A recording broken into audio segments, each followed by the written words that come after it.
Have you ever seen dark spots on the walls or furniture and wondered if they were mould or signs of water damage?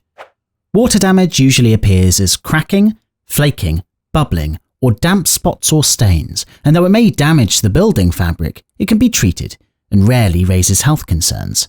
On the other hand, mould usually appears as dark spots, with a soft, fuzzy, slimy, velvety, or even powdery texture, depending on the material it grows from, and can produce a musty odour if left untreated.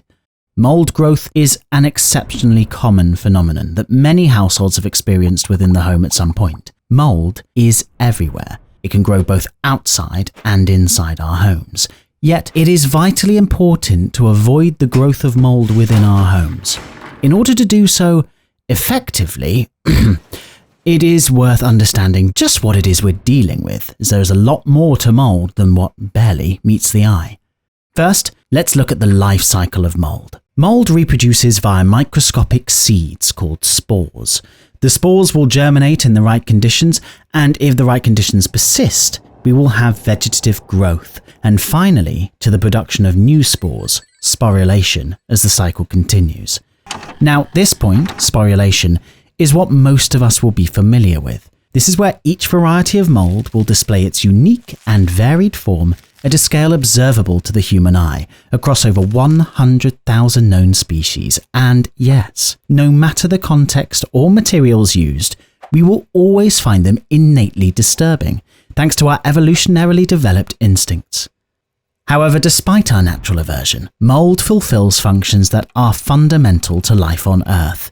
It plays an essential role in the breakdown of organic matter, supporting soil health and storing vast amounts of carbon in the process. Penicillin, the first antibiotic, was famously developed thanks to mould. And it's not just the continued survival of our species and ecosystem we have to thank mould for, there's also cheese. All manner of stinking, grotesque, and delicious concoctions are made possible thanks to the precise cultivation and development of specific species of mould, along with soy sauce, miso, and many types of cured meats. But it's not all fun and deli counters. Mould growing indoors may have severe negative effects on the property itself and its occupants' mental and physical health if not treated. So is it possible to entirely get rid of mould indoors? Mould spores are small, really small. They can be as little as 1 or 2 microns. Clearing your home completely of such an organism is not a realistic solution.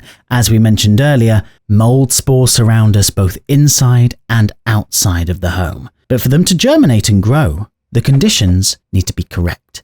The perfect conditions for mould growth indoors involve a moderate temperature, abundant nutrients, and adequate moisture, water levels.